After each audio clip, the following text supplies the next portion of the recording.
Hello, my name is Lori Lamato, and I'm a licensed professional counselor. I'm also a licensed drug and alcohol counselor. Today's topic is, again, this channel is called Courage to Change.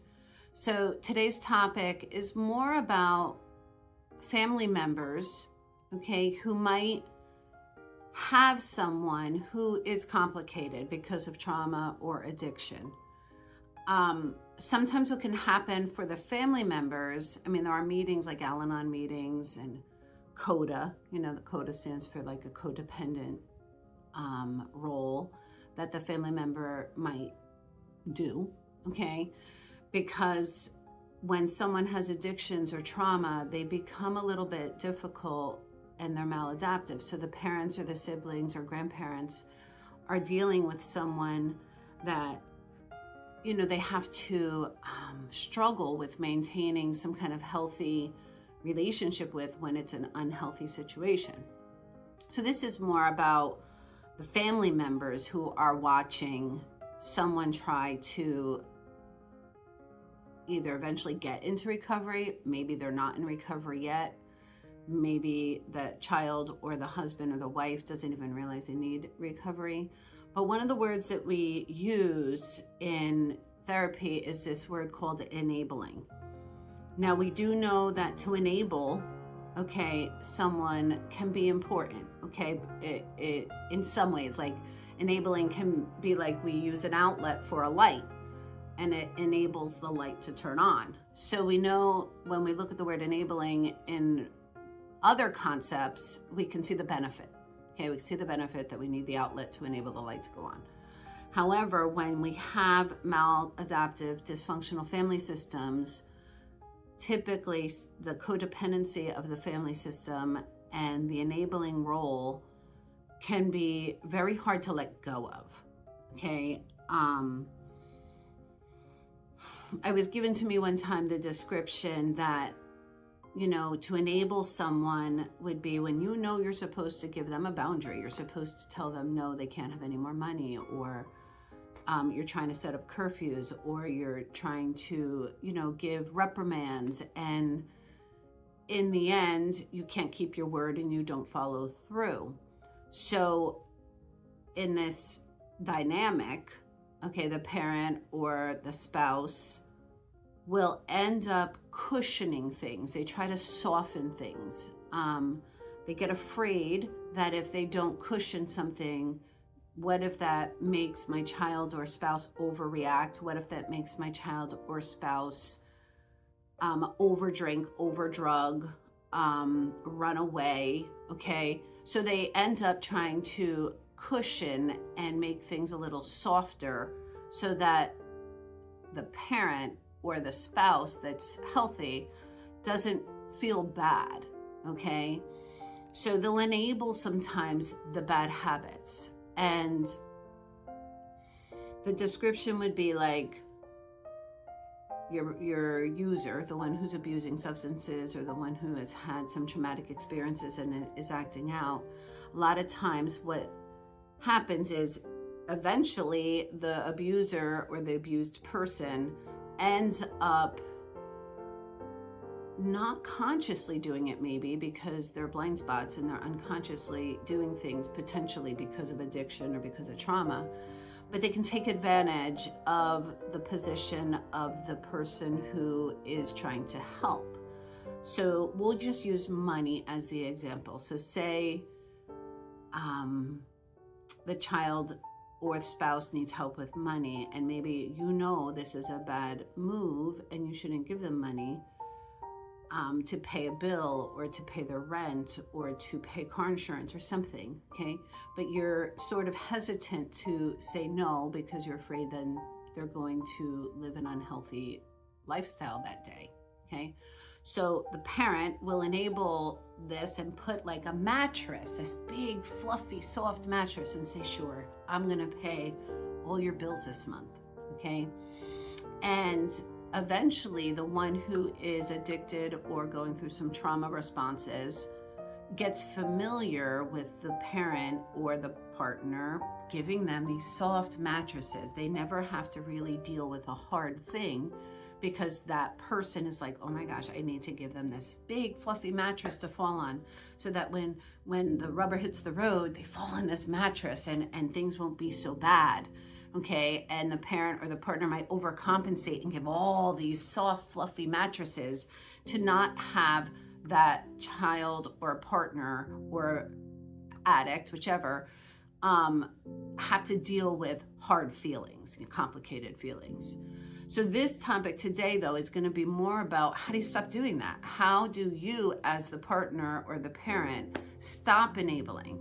And that's hard, okay, because you're afraid, what if I don't enable? What if I don't give them the soft mattress and the money and they overdose that night? What if I tell them, no, you can't come home high, you can't come home wasted, or, no, you can't come home because you just told your dad off, you need to stay the night out, and then they commit suicide or something drastic, okay? So the parent or the partner is always giving these mattresses in a fear that if they don't help solve the problem, then this other person in their life could either take their life or overdose or have something extreme. And then the parent or the partner will have this like hindsight bias. Oh my gosh, if I just gave them the money one more time, they would be alive. If I just let them come sleep at the house, even though they, destroyed the property or, punched my husband in the face, if I just let them sleep over one more time, they wouldn't be dead today. So they call that hindsight bias, and there's this conflict. So if a family member or, whoever is the one that's healthy is enabling and keeps giving these mattresses, the goal would be to slowly take away the big mattress. So if you're trying to set up different boundaries that your child or partner has to get used to and you have to get used to, okay, the big mattress now might be a blow-up mattress. Okay, so I'm going to help, but I'm not going to help 100% and make this really cushiony space for them. I'm going to give them a blow-up mattress.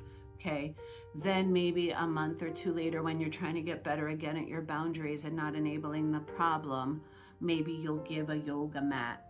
Okay, and the yoga mat, they still get a little help, but it's just not as much. They still have to feel a little sting of their decisions. Okay, and they have to deal with some cause and effect and consequences for their actions, but you did give a yoga mattress. Okay, then, or a yoga mat. Okay, then maybe 2 or 3 months later or weeks later, whatever is feeling best, when they come again to have you feel guilty or manipulate or put you in a position that you need to help again, you would pull back again with another boundary. And the idea now is to put a bath towel down. Okay, so your boundaries are getting a little bit stricter. You're not giving and enabling the problem as much. Okay, but we've gone from a big fluffy mattress to a blow-up mattress to a yoga mat to a towel, and then maybe you get to a tissue. Okay, so there's still a form of helping, because the guilt and shame that comes upon the partner, that they think their loved one is going to either commit suicide or die or, overdose or something, that guilt that the other people in the family feel that they didn't help enough will kind of keep them overdoing and overcompensating. So this boundary of weaning away from how much you do is a slower process. It gives the addict or the one who is in a trauma response time to deal with that you're not doing as much. And it gives you time to digest that I'm not doing as much, but I'm still helping, okay? Because if you think that the big mattress that's cushiony is saving your loved one or is the reason why, they will get better, there's a lot of studies on that. Enabling doesn't help. People need to have consequences and cause and effect. Now, the sad thing is many do die from overdoses and many do die from suicide. So there is this potential, okay, that someone, a loved one, could have that as their outcome. But you enabling the problem still won't mean they won't commit suicide or overdose. Okay? It just is something that is enabling the problem to remain. If it's, and I know sometimes they used to call it like tough love. Tough love sometimes works, sometimes doesn't. You have to know the person. But this is sort of a weaning away of overdoing and coming to a way of less, but still helping where you can. It's going to take a lot of courage to change that. That is not easy because there's fear for the parent or the spouse that is sober, or the parent or the spouse that is dealing with someone that has a complicated trauma response or addiction. It's very, very hard to let go of, but I have to do this to save them. I have to do this to keep them safe. I have to do this to let them know they're still loved. I'm not rejecting them. I'm not kicking them out. I have to do these things. However, it is making the problem worse. And that's not an easy concept for someone who thinks they're helping, that when you really look at it, it has created a worse problem.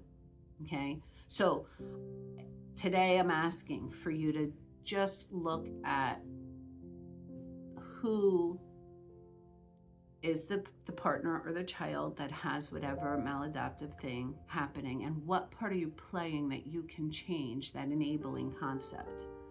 How do you go from the mattress that's soft and cushiony where they feel no pain at all, no cause and effect, okay, to a little bit of a blow-up mattress. Now they feel a little twinge. Oh, I got to be responsible for myself.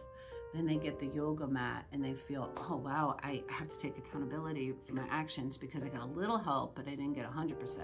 Okay, to the towel, to the tissue.